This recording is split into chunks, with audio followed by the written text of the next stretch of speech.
भेनर ऐं भोरी मूं संग सुञाणे न कयो, ॾींदा मूं ॾेर विया झिझण जी झोरी, लॻी जिन लोरी आऊं न जींदी उनरी।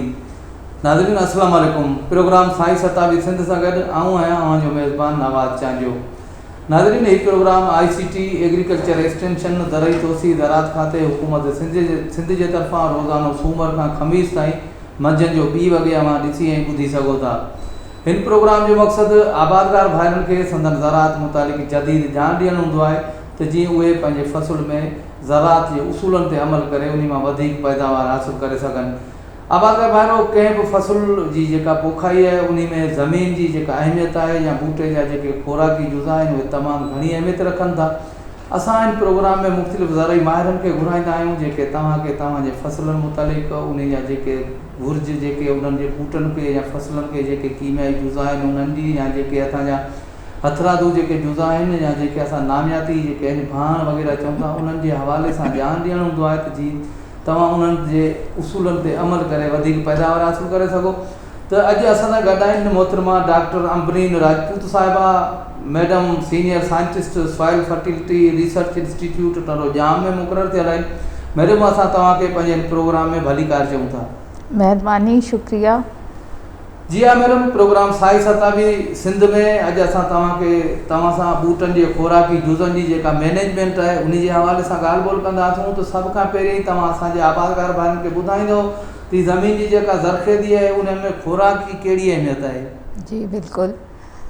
सभ खां पहिरीं त शुक्रिया अदा कंदमि तव्हां मूंखे इन प्रोग्राम में इनवाइट कयो ताकी आऊं जेका आहे पंहिंजे आबादगार भाइरनि जे लाइ ही प्रोग्राम कयां ऐं उन्हनि खे ॿुधायां त असांजी जेका लेडीज़ आहिनि एग्रीकल्चर रिसर्च सेक्टर में हू कहिड़े तरीक़े सां कमु करे रहियूं आहिनि ऐं उन्हनि जो कहिड़ो रोल आहे इन में। त सभ खां पहिरीं आऊं ही ॿुधाइणु पसंदि कंदमि त आऊं पहिरीं लेडी आहियां जेका सिंध एग्रीकल्चर यूनिवर्सिटी मां सॉइल साइंस डिपार्टमेंट मां PhD कई आहे। मुंहिंजो PhD जो जेका टॉपिक हुयो इंटीग्रेटेड न्यूट्रिएंट मैनेजमेंट इन बनाना आहे ऐं ही जेका आहे बनाना ऐं केलो जेका आहे जेका तव्हां सभु सम्झो था त ही इलाही इंतिहाई जेका आहे ज़रूरी ऐं ग़िज़ाइयत सां भरपूर फ्रूट आहे। इन फ्रूट जे इस्तेमाल सां मुख़्तलिफ़ जेका बीमारियूं थियनि थियूं, दिलि जी बीमारी आहे, सांस जी बीमारी आहे, इन जी जेका आहे अहमियत आहे, इन जो इस्तेमालु जेका आहे इलाही ज़रूरी आहे ऐं इन जी इस्तेमाल सां इन खे कंप्लीट ख़ुराक चइबो आहे। ऐं छो त केलो असांजे सिंध में सभ खां वधीक पोखियो वञे थो, जेका असांजा बाक़ी सूबा आहिनि उन्हनि में इन जी एतिरी रक़बे ते काश्तकार नथी थिए छो त हू जेका आबो हवा आहे ॿियनि सूबनि जी, असांजे सिंध जी आबो हवा इन क्रॉप जे लाइ निहायत मौज़ू आहे। त मुंहिंजी जेका रिसर्च हुई इंटीग्रेटेड न्यूट्रिएंट मैनेजमेंट जेका आहे फर्टिलाइज़र में वथाण जो भाण आहे या नामियाती मादो आहे, उन ॿिन्हिनि खे मिलाए करे असां जेका मुख़्तलिफ़ रेशोस ठाहिया हुआ ऐं उन्हनि खे अप्लाई करे त इन जी यील्ड खे वधाइण जी कोशिशि कई हुई। इन में मैडम असांखे तमामु घणी ख़ुशी थी। हितां जेका असांजी ज़रई यूनिवर्सिटी आहे उतां PhD होल्डर आहियो केले जे हवाले सां, तमामु सुठी ॻाल्हि आहे। असांजूं औरतूं हिन प्रोग्राम में असांजी ज़रात जे हवाले सां हुई ॿारहाड़ी जूं औरतूं जेके आहिनि उहे त वीचारियूं सॼो ॾींहुं फुटियूं चूंडींदियूं आहिनि, मिर्च चूंडींदियूं आहिनि, इन खां अलावा कमनि जी कटाई वग़ैरह। पर सुठी ॻाल्हि आहे त असांजूं औरतूं जेके आहिनि उहे पढ़ियल लिखियल औरतूं जेकॾहिं अॻिते ईंदियूं त असांजी सिंध ख़ुशहाल थींदी, असांजो मुल्क ख़ुशहाल थींदो। त मैडम तव्हां असांखे ॿुधाईंदो त ज़मीन जी ज़रख़ेज़ी वधाइण जे लाइ नामियाती मादे जो इस्तेमालु जेको आहे उहो कीअं करणु घुरिजे? जीअं हींअर तव्हां नामियाती भाणनि जे हवाले सां ई ॻाल्हि ॿोल पिया करियो। जी जी बिल्कुलु। ऐं 2017 में जीअं ॻाल्हि के 2017 में PhD कई आहे ऐं 2011 में जेका commission through in agriculture department खे जॉइन कयो ऐं मुख़्तलिफ़ डिपार्टमेंट्स में कमु कयो आहे। सभ खां पहिरीं जेका आहे एग्रीकल्चर ऑफिसर जे तहत सकरंड डिस्ट्रिक्ट लेबॉर्ट्री में कमु कयो। वाटर टेस्टिंग लेबॉर्ट्री हुई, सॉइल वाटर टेस्टिंग लेबॉर्ट्री।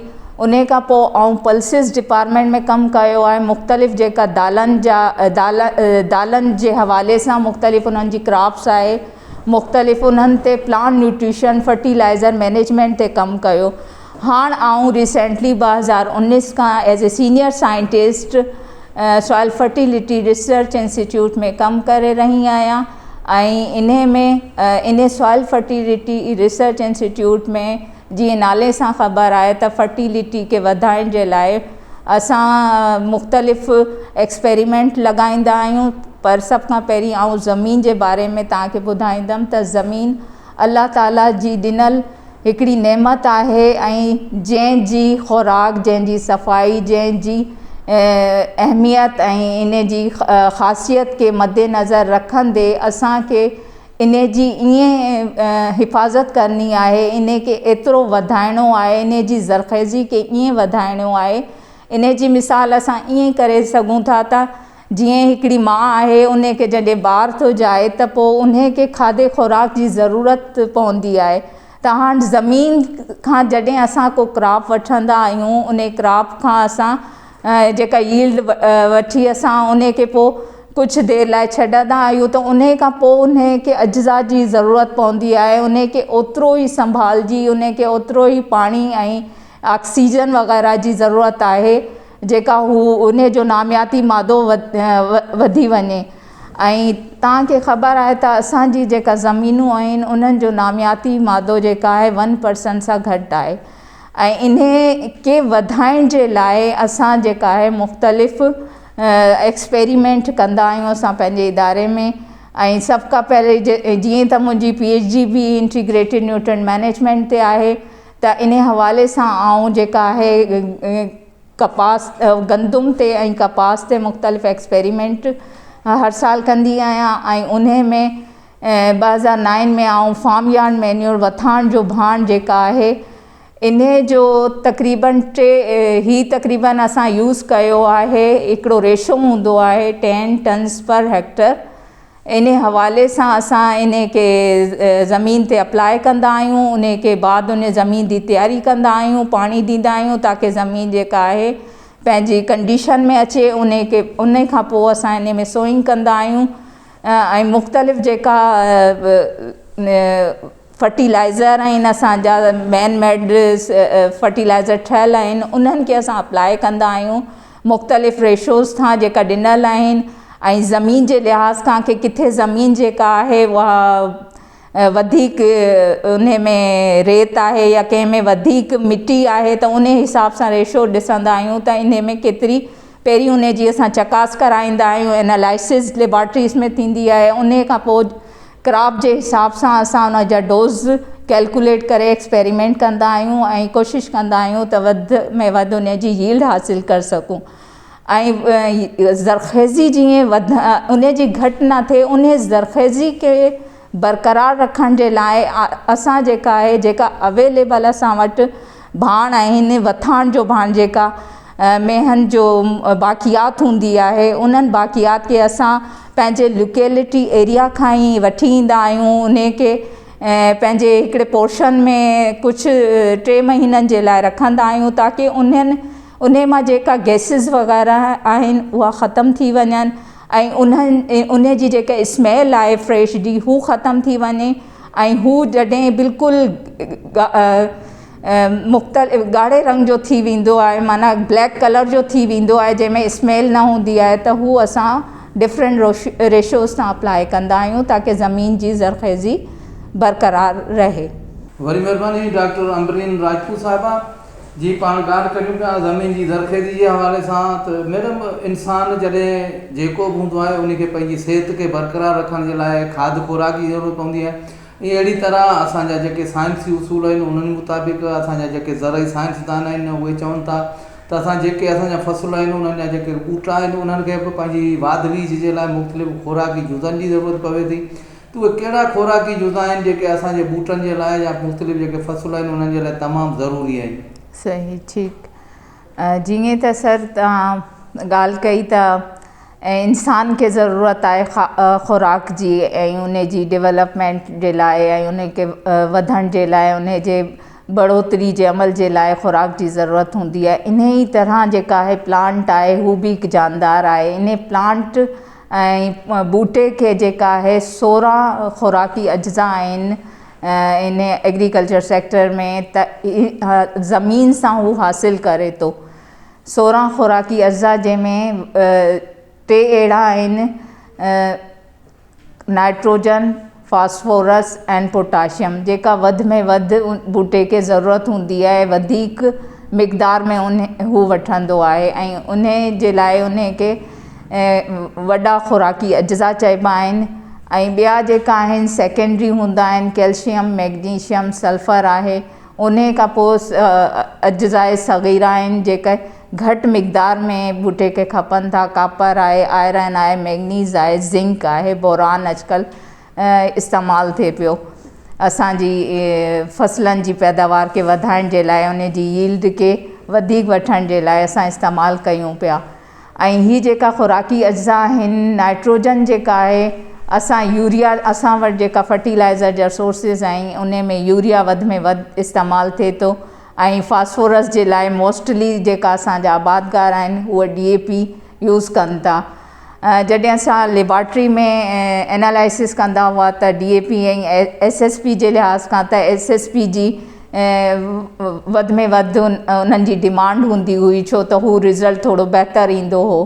पर हाणे अॼुकल्ह वरी हू DAP ते आया आहिनि ऐं उन खे मोस्टली इस्तेमालु था कनि। पोटाशियम जे हवाले सां पोटाशियम सल्फेट डिफरेंट कंपनीज़ आहिनि, एंग्रो आहे, फातिमा आहे, इन्हनि जा मुख़्तलिफ़ जेका बैग्स जे हवाले सां उहो आबादगार भाइरनि खे फ्राम कंदा आहिनि त उन में हू इस्तेमालु कंदा आहिनि।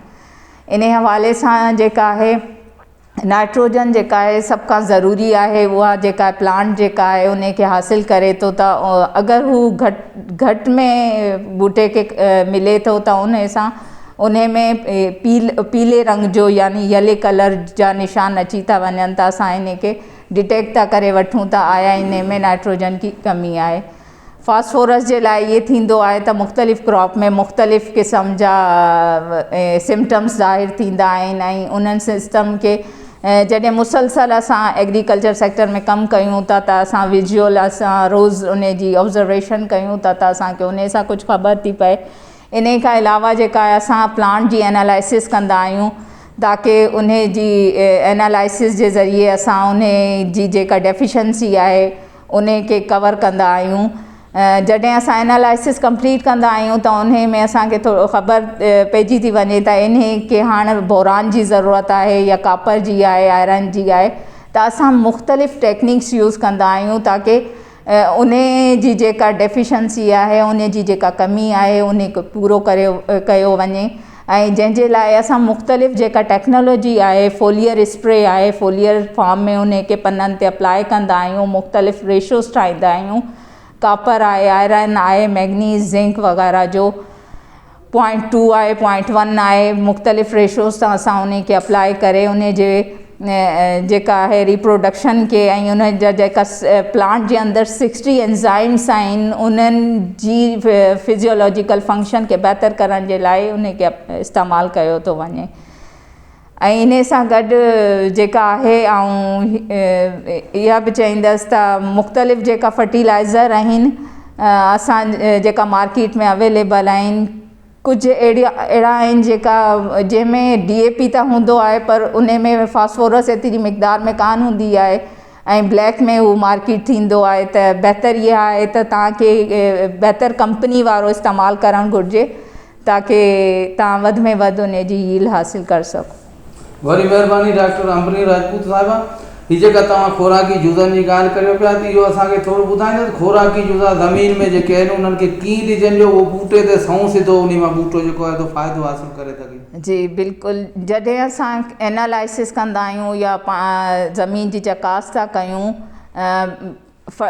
जेका सोइंग खां पहिरीं असां कंदा आहियूं, जॾहिं हार्वेस्ट असां हिकिड़ी क्रॉप कंदा आहियूं, जीअं असांजी जेका सॉइल फर्टिलिटी रिसर्च इंस्टीट्यूट में 2 क्रॉपिंग सीज़न आहे त रबी में असां वीट लॻाईंदा आहियूं ऐं ख़रीफ़ में असां कॉटन लॻाईंदा आहियूं। जॾहिं हिकिड़ी क्रॉप हार्वेस्ट थी वेंदी आहे, लाबारो उन जो कंप्लीट थी वेंदो आहे त उन खां पोइ असां सॉइल जी चकास कंदा आहियूं ताकी उन में जेका ऑर्गेनिक मैटर आहे उन जी ख़बर पइजी वञे ऐं उन जा जेका अज्जा आहिनि या उन में जंहिं बि न्यूट्रिएंट या अज्जा जी खोट आहे उन हिसाब सां असां उन जी चकास कराए पोइ फर्टिलाइज़र जा जेका डोज़िस आहिनि उन्हनि खे असां थोरो वधाईंदा आहियूं, ज़मीन खे ॾिसी करे या थोरो घटि कंदा आहियूं त हिकिड़ो एक्सपेरिमेंट डेवलप थी वेंदो आहे। उन खां पोइ असां चाहींदा आहियूं त जेका असांजी टेक्नोलॉजी आहे त असां ऑर्गेनिक ते वञूं ताकी ऑर्गेनिक जेका मादो आहे उन खे ज़मीन में वधि वधाइण जे लाइ असां फार्म यार्ड मैन्यूर आहे वथाण जो भाण था इस्तेमालु करूं या इन खां अलावा जेका असांजी इंडस्ट्रीज़ आहिनि जेका शुगर मिल्स आहिनि उन्हनि जी बाक़ियात जेका आहिनि उहा मुख़्तलिफ़ रोडनि ते या ईअं पयल हूंदियूं आहिनि त उन खे असांखे घुरिजे त असां मुख़्तलिफ़ तरीक़े सां उन जो भाण ठाहियूं ऐं इन जे भाण ठाहिण जा ॿ तरीक़ा हूंदा आहिनि, हिकिड़ो पिट मेथड आहे, हिकिड़ो हीप मेथड आहे। पिट मेथड में जेका आहे मुख़्तलिफ़ जेका हिकिड़ो ॻढ़ो खोॾे उन में मुख़्तलिफ़ रेशोज़ सां इंडस्ट्रियल वेस्ट जेका आहे जंहिंखे प्रेसमड चइबो आहे हू अप्लाई कंदा आहियूं। थोरो उन में जेका उन ई इंडस्ट्री जो स्पेंट वॉश आहे पर्सन जे हिसाब सां अगरि असां प्रेसमड 10 kg यूज़ पिया कयूं त 2% जेका स्पेंट वॉश इस्तेमालु कंदासीं ऐं 10 kg उन में असां इस्तेमालु करे सघूं था बॉइलर ऐश पोइ उन खे ढके करे असां हिकिड़ो आबादगार भाड़ जेका असांजा आहिनि हू पाण ई पंहिंजी ज़मीन जे हिकिड़े टुकड़े में इन भाण खे तयारु करे सघनि था ऐं आफ्टर हार्वेस्ट जेका हिकिड़ी क्रॉप जो लाबारो थी वञे त उन खां पोइ ही जेका नामियाती मादो जेका पाण असां ठाहींदा आहियूं ऐं अप्लाई कंदा आहियूं इन खे उन्हनि खे अप्लाई करणु घुरिजे ऐं उन खां पोइ फर्टिलाइज़र जेका आहे छो त असांजे मुल्क में नामियाती मादो एतिरो घटि आहे त असांखे ॿिन्हिनि शयुनि खे गॾु खणी हलणो आहे। असांखे फर्टिलाइज़र बि अप्लाई करिणो आहे ऐं ही नामियाती मादो बि मुसलसल ॾियणो आहे। इन्हनि जी कम्बिनेशन सां जेका यील्ड असां हासिलु कयूं था उहो आबादगार भाड़नि जे लाइ इलाही मौज़ू ऐं बहितर यील्ड हासिलु कंदा तव्हां असांजे प्रोग्राम में आयो ऐं असांजे आबादगार भाइनि खे पंहिंजी जेका तव्हां जा तजुर्बा आहिनि या जेका ॼाण आहे उन में असांजे आबादगार भाइनि खे ॼाण ॾिनी, तव्हांजी वॾी महिरबानी। आबादगार भाइरो इन ते असांजो अॼु जो प्रोग्राम साई सताबी सिंध पूरो थियो। ईंदड़ प्रोग्राम ताईं पंहिंजे महिरबान नवाज़ चांडियो खे ॾींदा इजाज़त, साथ सलामत।